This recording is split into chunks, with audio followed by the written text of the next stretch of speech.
عبارات یا کابر میں سے ایک عبارت آج حل کرتے ہیں اسی اصول کی روشنی میں کہ ایک لفظ ایک فن میں ہو تو معنی الگ ہے، اور وہی لفظ جب دوسرے فن کے اندر چلا جائے تو معنی الگ ہے۔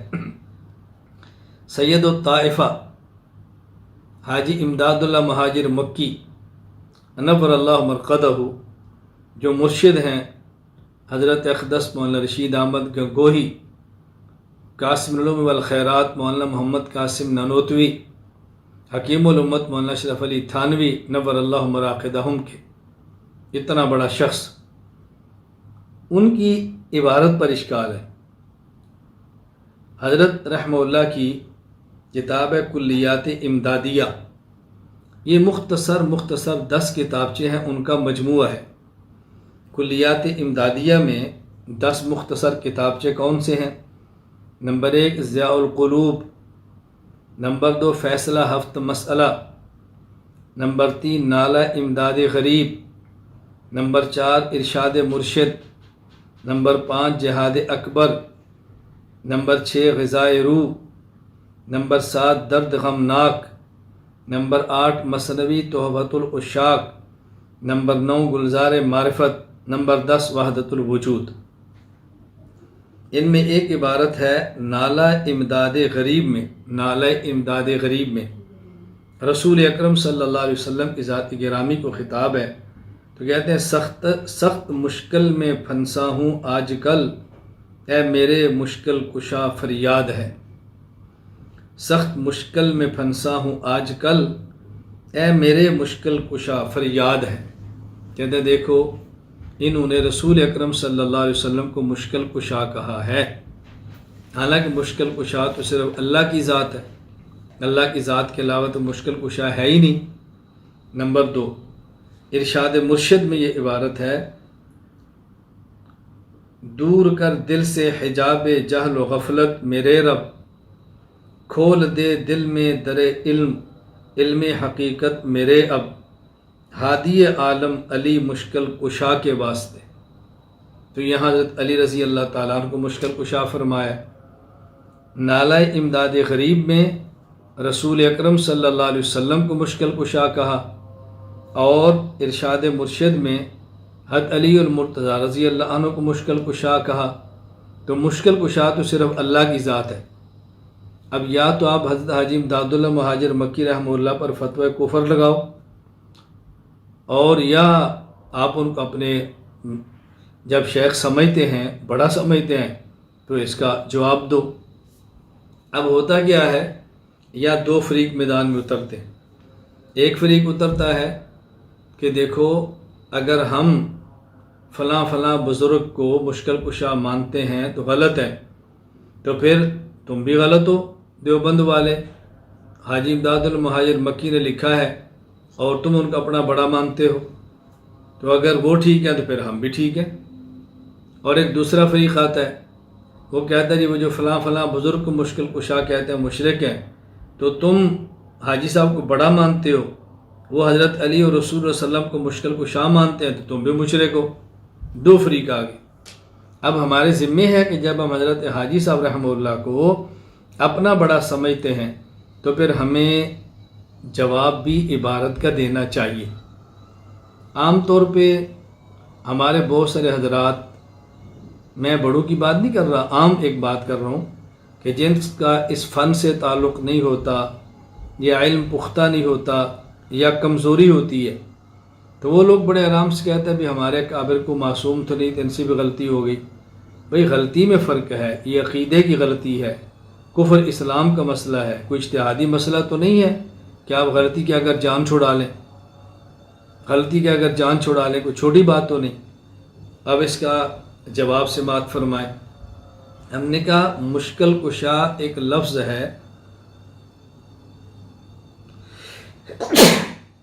الحمدللہ رب العالمین علی کل حال، جس کا معنی مشکل کشا ایک لفظ ہے کہ جس کا معنی عقیدہ میں، علم الکلام میں الگ ہے اور تصوف میں الگ ہے۔ یہی لفظ جب یہ علم الکلام میں آئے گا تو اس کا معنی ہوگا ما فوق الاسباب مدد کرنے والا، اور جب یہی لفظ تصوف میں آئے گا، علم تصوف میں، تو اس کا معنی ہوگا تزکیہ کرنے والا۔ اب سوال یہ ہے کہ یہ نالہ امداد غریب اور ارشاد مرشد، یہ کتاب تصوف کی ہے یا یہ کتاب عقیدہ کی ہے؟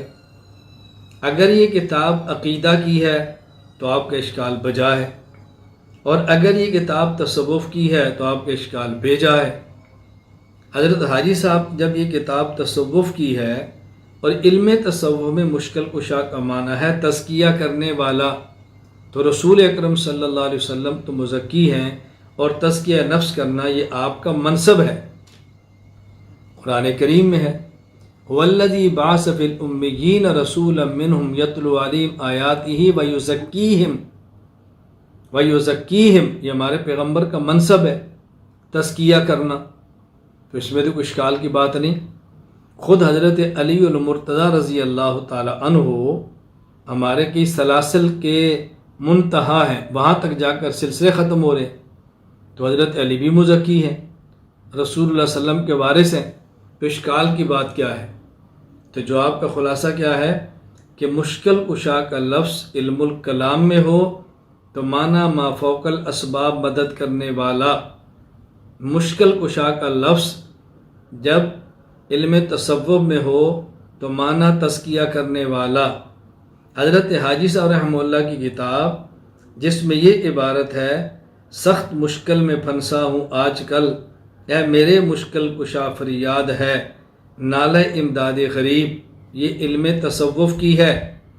دوسری عبارت دور کر دل سے حجاب جہل و غفلت میرے رب، کھول دے دل میں در علم علم حقیقت میرے اب، ہادی عالم علی مشکل کشا کے واسطے ارشاد مرشد، یہ کتاب بھی تصوف کی ہے۔ اشکال تب ہوتا جب کتاب علم الکلام کی ہوتی، یہ علم الکلام کی نہیں ہے بلکہ علم تصوف کی ہے۔ تو ہمارے اکابرین پر اعتراض کرنے سے پہلے اپنے علمی سطح پر ضرور غور فرمایا کریں۔ میں یہاں پہ ایک جملہ عرض کیا کرتا ہوں کہ اگر ہمارا مخالف ہمارے اکابر کی عبارات سمجھ لیتا، اعتراض نہ کرتا، ہم اکابر کی عبارات سمجھ لیتے، اعتراض کا جواب دے دیتے، وہ نہ سمجھا تو معترض بن گیا، اور ہم نہ سمجھے تو مجیب نہ بن سکے۔ مرکز اہل سنت والجماعت، احناف میڈیا، خانقاہ حنفیہ، پوری دنیا میں اس کی دعوت اور محنت کی بنیاد یہ ہے ہم اپنے عقائد کو اچھی طرح سمجھ لیں، اپنے عقائد کو دلائل کے ساتھ سمجھ لیں۔ ہمارا مقصد فرقہ واریت کو پھیلانا نہیں، ہمارا مقصد دوسروں پر کیچڑ اچھالنا نہیں، ہمارا مقصد امت میں انتشار پھیلانا نہیں، ہمارا مقصد امت کے ٹکڑے کرنا نہیں، واللہ العظیم بخدا ہمارا ہرگز یہ مقصد نہیں۔ ہمارا مقصد یہ ہے کہ ہم اپنے عقائد کو سمجھ لیں، دلائل کے ساتھ سمجھ لیں، اور ہماری نسلوں کو کوئی شخص صحیح عقائد سے موڑ نہ سکے، صحیح عقائد سے دور نہ کر سکے، رائے راست سے ہٹا نہ سکے۔ ہم اپنے اکابر کے ساتھ جڑے رہیں، اپنے اکابرین سے جدا نہ ہوں۔ اور پھر ہمارا مقصد ہم اپنے اکابرین سے جڑے رہیں دلیل کے ساتھ، صرف اعتقاد اور عقیدت کے ساتھ نہیں، دلیل کے ساتھ۔ ایک ہے جڑنا کسی کے ساتھ عقیدت کی بنیاد پہ، ایک ہے کسی سے جڑنا بصیرت کی بنیاد پہ۔ ہم اپنے اکابرین سے جڑے ہیں، اس کی بنیاد عقیدت بھی ہے اور اس کی بنیاد بصیرت بھی ہے۔ ہمیں اپنے اکابر سے عقیدت بھی ہے، اور بحمد اللہ تعالی اکابر کے عقائد اور دلائل پر ہمیں بحمد اللہ تعالی دسترس اور بصیرت بھی ہے۔ جب عقیدت اور بصیرت دو چیزیں جمع ہو جاتی ہیں پھر اس کو ہٹا کوئی نہیں سکتا۔ محض عقیدت ہو اور بصیرت نہ ہو تو کبھی آدمی تزلزل میں آ جاتا ہے، متزلزل ہو جاتا ہے، الجھن میں آ جاتا ہے، اور کبھی انسان کے پاس عقیدت ہو اور بصیرت نہ ہو، تزلزل میں آتا ہے، متزلزل ہو جاتا ہے۔ اور اگر کسی شخص کے پاس بصیرت ہو اور عقیدت نہ ہو تو پھر اس کا تعلق محبت والا نہیں ہوتا، پھر اپنے اکابرین سے تعلق عشق اور پیار والا نہیں ہوتا، خشک تعلق ہوتا ہے، خشک ہوتا ہے، تر تعلق نہیں ہوتا۔ تو ہم چاہتے ہیں عقیدت بھی ہو اور بصیرت بھی ہو، یہ ذہن نشین فرمائیں۔